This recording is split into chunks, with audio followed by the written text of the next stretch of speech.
So the first section of the studio that I'll talk to you about is my digital audio workstation where I do studio recording projects. I use Ableton Live, the 11.3 suite version, and I run it on a standard Mac Mini computer with 8 gigabytes of RAM.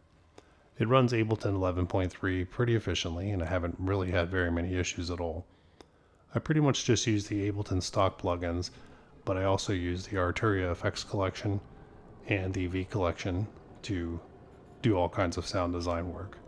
In all honesty, the only synthesizer that I use really in the DAW is Arturia Pigments. It's pretty much the most powerful synthesizer I've ever used.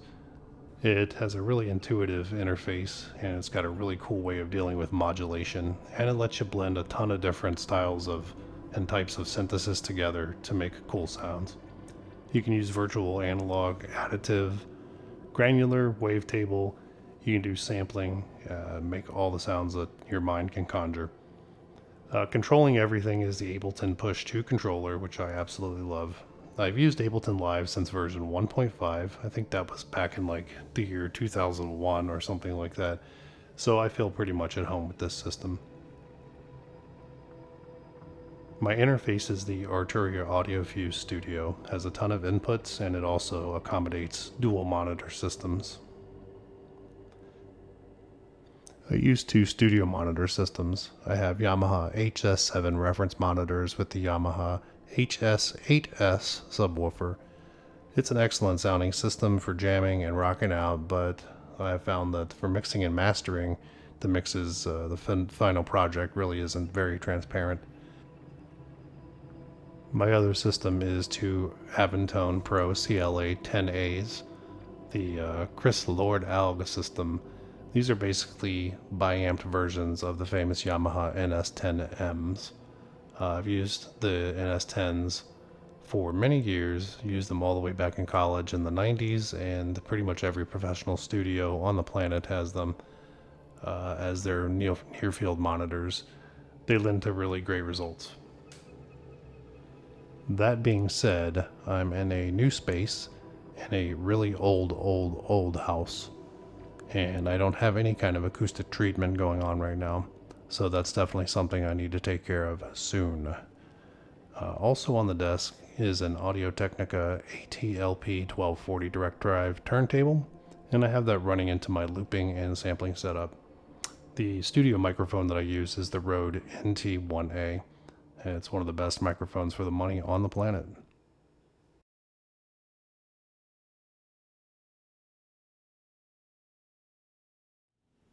Okay, so this is my looping and sampling creation station.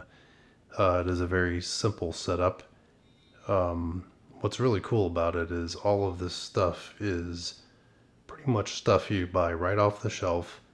There's nothing esoteric or boutique or hard to find or handmade, anything like that, which takes a little bit of the mystery out of it, but that's okay. Here we have the Arturia Microfreak synthesizer. It's running into the Yamaha MG06 mini mixer. Also running into the mixer is the turntable, which I described earlier. So everything going into the mixer then goes into the Roland SP-404 Mark II sampler, which serves as, of course, a sampler and also a effects processor. And then that goes into the Boss RC-505 Mark II, which is the loop station, which has a ton of cool effects. So whenever I sit down at this station, anything that I can dream up, I can pretty much execute instantly. So for instance, I have some samples on the SP-404 from a previous video. You can loop them. So we've got like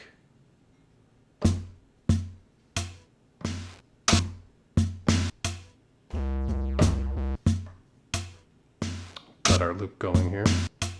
You can add the effects.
So as you can see, a lot of that is a ton of fun to just come up with really cool textures with the sampling and the loop station.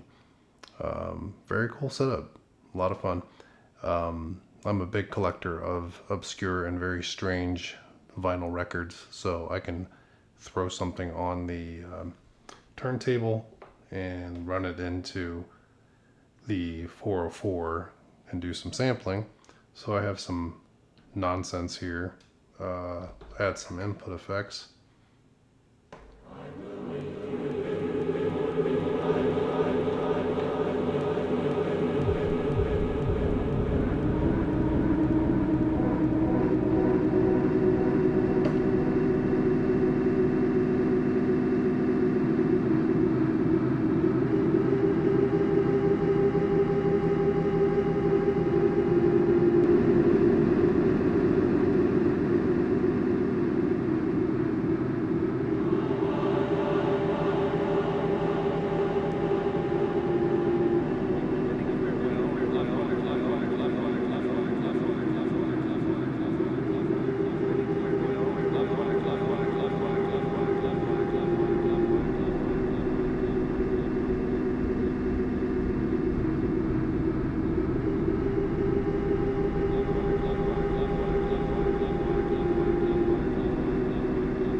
So yeah, a little jam, a little tired tonight, so I could go on forever though. So that is the setup. Pretty much everything goes into the 404, then gets looped, and you jam out to your heart's content. The 404 is like a portable recording studio for experimental music that you can throw in the back of a backpack with some AA batteries or a USB battery pack, and you can really go to town on it. So that's all I've got for you. If you have any questions, please contact me, leave them in the comments, and I want to thank you for tuning in and watching this. Thanks, and I hope you have a great one. Bye-bye.